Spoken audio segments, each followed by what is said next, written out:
तुषार खोबरागड़े, इनका सवाल ऐसा है कि कल अगर भारत में हिंदुओं से ज़्यादा मुस्लिम हो गए तो भी भारत क्या सेक्युलर रहेगा क्या? ये सवाल ही बहुत अनसाइंटिफिक सवाल है। किसी भी हालत में भारत में मुस्लिमों की संख्या बढ़ नहीं सकती है, इस हद तक बढ़ नहीं सकती है। सभी प्रमाण हमारे सामने ऑलरेडी है। बहुत बड़ा हवाला किया जाता है कि वो मुस्लिमों की संख्या बहुत बढ़ रही है, कई परसेंटेज में बढ़ चुकी हैं, क्योंकि मुस्लिम लोग जो हमारे देश में हैं 4-4 शादियां करते हैं और इसलिए उनकी संख्या बढ़ती है, वगैरह वगैरह वगैरह वगैरह। उनमें जो कुटुंब नियोजन होता है, बच्चों को कम पैदा करने की जो कोशिश सरकार करती है उसको प्रतिसाद नहीं देते हैं और बड़े पैमाने पर बच्चे पैदा करते हैं। अगर हम नंबर्स देखें तो ये वास्तविकता हमको नहीं दिखती है, क्योंकि 4 बीबियां जो लोग करते हैं तो 4 गुना बच्चे पैदा नहीं होते ना। एक व्यक्ति जितने ज्यादा बीबियों से शादी करेगा उतने बच्चे पैदा होने की गुंजाइश कम होगी, क्योंकि ये 4 बीबियों के 4 पति रहेंगे तो उनको ज्यादा बच्चे पैदा होंगे। बच्चे इसलिए नहीं ज्यादा बच्चे पैदा होते कि 4 शादियां वो करते हैं, और हर मुसलमान कोई 4 शादियां नहीं करता है। आप देखेंगे एक से ज्यादा शादी करने वाले मुसलमानों की संख्या तो 1-2% से ज्यादा नहीं है, 1-2% से ज्यादा नहीं है। हाँ, तलाक होते हैं, बाद में शादी करते हैं वगैरह, वो होता है, वो तो हिंदुओं में भी है, प्रमाण कम ज्यादा होगा। हिंदुओं में बच्चे पैदा नहीं होते क्या? बड़े पैमाने पर होते हैं। ये बात सही है कि जो कुटुंब नियोजन को रिस्पॉन्स मिला वो हिंदुओं में ज्यादा मिला, लेकिन मिडिल क्लास में ज्यादा मिला, ऊपरी तबके के लोगों में ज्यादा मिला, गरीबों में कम मिला, अभी अभी अच्छे ढंग से मिल रहा है। मुस्लिमों में यह प्रमाण कम मिला, लेकिन बिल्कुल नहीं मिला ऐसा नहीं हुआ। मुस्लिमों का भी बर्थ रेट बहुत कम हुआ है, सभी के सभी नंबर्स उपलब्ध हैं। कभी बहुत विस्तार से इस विषय पर बात करूंगा तो नंबर्स के साथ बात करूंगा। इसलिए इस देश में मुस्लिमों की संख्या बढ़ने की गुंजाइश नहीं है। पहली बात, बढ़ेगी तो 1% 2% बढ़ेंगे, उससे ज़्यादा बढ़ने की गुंजाइश नहीं है। और अभी डिफरेंस इतना बड़ा है कि जो अपने आप को हिंदू समझते हैं या फिर लोग जिनको हिंदू मानते हैं उनका प्रतिशत करीबन 80% है, मुस्लिमों का 15-16% के नीचे है। तो इसलिए वो कभी भी जाकर ऐसे तुलना होने की गुंजाइश नहीं है। इसलिए ये प्रश्न ही कहेंगे अनसाइंटिफिक सवाल है।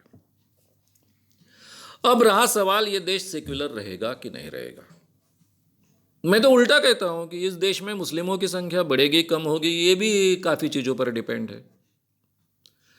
आज जिस ढंग से मुस्लिम द्वेष का वातावरण हम पैदा कर रहे हैं, उस वातावरण में तो मुस्लिम लोग अपनी संख्या बढ़ाने की कोशिश करेंगे ना। उनको अगर यहां पे स्थिरता महसूस नहीं होगी, मुस्लिम लोग जो भारत में हैं उनको अगर यहां सुरक्षा महसूस नहीं होगी, उनको अगर हमेशा डर बना रहेगा अपने जिंदगी का, अपने जीने का, अपने अस्तित्व का, तो वो ज्यादा से ज्यादा बच्चे पैदा करने का प्रयास करेंगे। वैसे वो इतने गरीब होते हैं कि ज्यादा बच्चे पैदा करने के बाद में उनका कोई नुकसान नहीं होता है। उल्टा 10-11 साल का बच्चा बन गया तो उनके काम में आता है, 4 पैसे कमा के ही लाता है। इसलिए उनके लिए बच्चे ज्यादा पैदा करना ये कोई बहुत दुखदाई भी बात नहीं है, ऐसा वो सोचते। इस वातावरण में से हमको निकालना पड़ेगा, तो सही माने में उनमें ये विश्वास निर्माण करना पड़ेगा कि ये देश आपका भी उतना ही है, जो कि सच्चाई है, कॉन्स्टिट्यूशन के आधार पर सच्चाई है। ये देश उतना ही उनका है जितना हिंदुओं का है, जितना सिखों का है, जितना क्रिश्चियनों का है, उतना ही मुस्लिमों का भी है, चाहे पाकिस्तान अलग हुआ इसके बावजूद।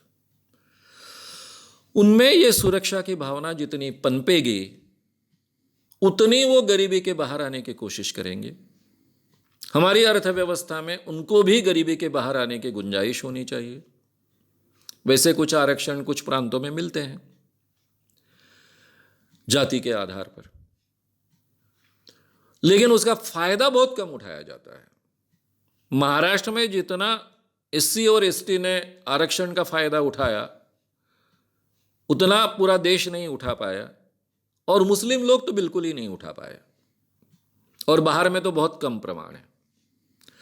तो गरीबी के बाहर उनका आना, उनमें सुरक्षा की भावना बढ़ना, हम इस देश का एक हिस्सा है, हमको इक्वल सम्मान इस देश में मिलता है, हम इस देश के सम्माननीय नागरिक हैं, ये आभास उनमें बढ़ेगा, तभी ये जो थोड़ा बहुत ज़्यादा रेट है जन्म का वो इक्वल आ जाएगा, हिंदुओं के आसपास आ जाएगा, और जो प्रमाण बढ़ने की थोड़ी बहुत गुंजाइश है वो भी नहीं बचेगी।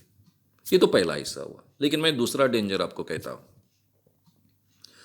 जितना ये उन्माद बढ़ेगा मुस्लिमों के द्वेष के साथ में, वो हिंदुत्व का आता है।